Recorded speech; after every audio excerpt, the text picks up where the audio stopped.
we got a new toy.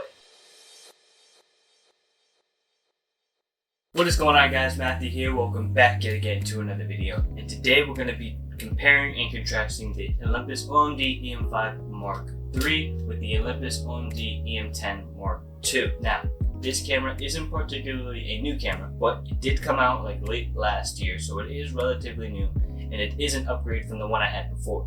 So we're just going to be comparing and contrasting those differences, so let's hop right in. Now, the first thing you are going to notice between these two cameras is the size.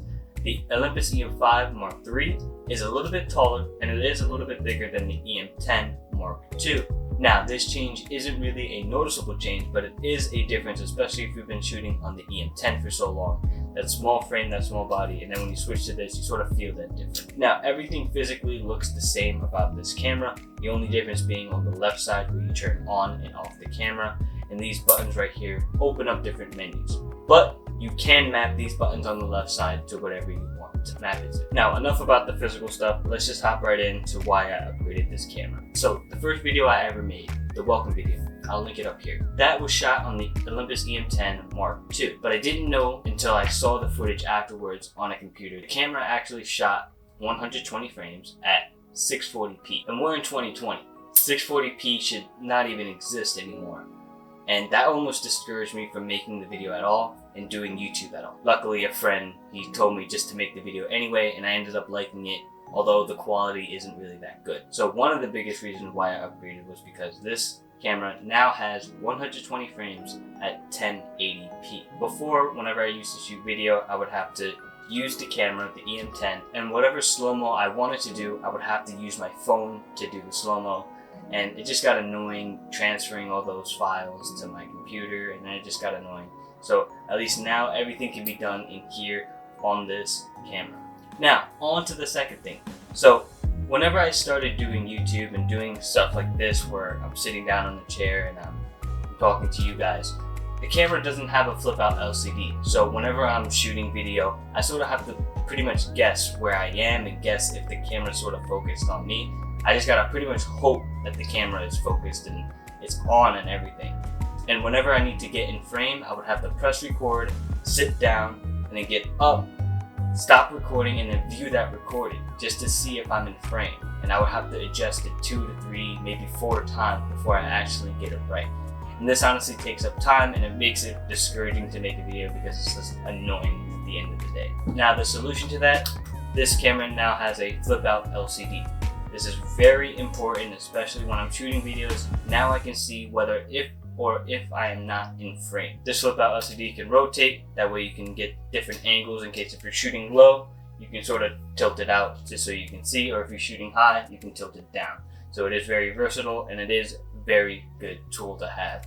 And maybe I'll start doing some vlogs, maybe because it can flip out towards me. Third biggest difference, the microphone. Now, I didn't know this until I actually started making YouTube, that the E-M10 Mark II does not have a 3.5mm jack. This means that the microphone that I use, the Rode Mini, this thing right here, as you can see, I would have to plug it into my phone. So what I would have to do is that I would have to plug in the microphone into a phone that has a voice recording app, and then take that audio file, and then I would have to email it to myself, download it onto my computer, put it into Premiere Pro, and then I would have to align the camera audio and the microphone audio. And it really just got so annoying because the first 5 minutes of editing, I just have to find the footage and then align it, and it just got very annoying. So the E-M5 Mark III does have a 3.5mm jack.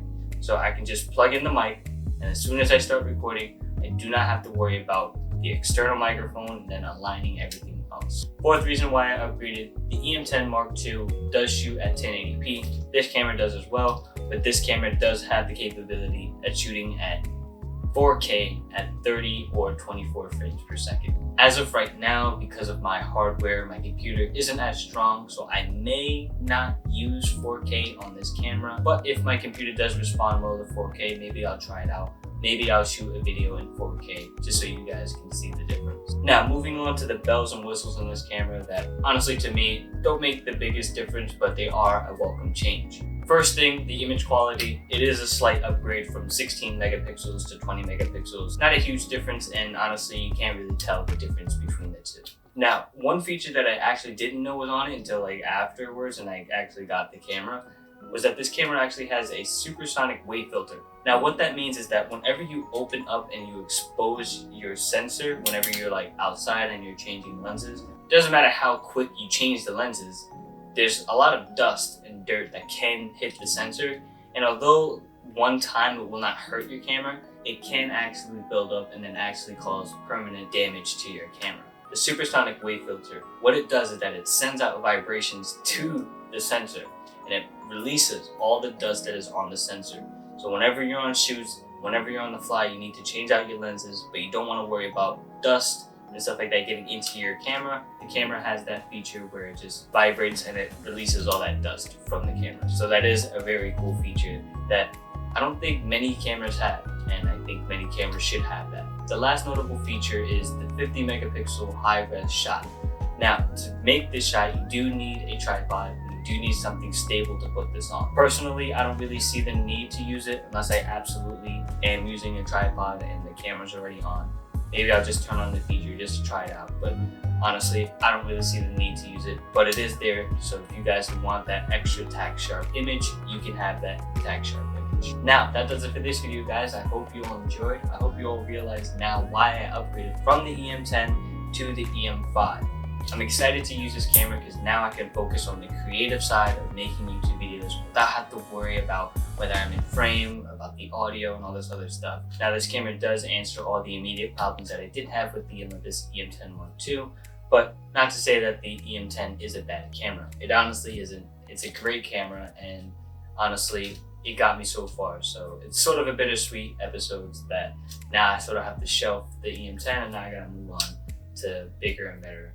Now, I hope you all enjoyed. If you did, please leave a like, please subscribe, please tap the bell for notifications. It does help me out a lot, and I'll see you next time.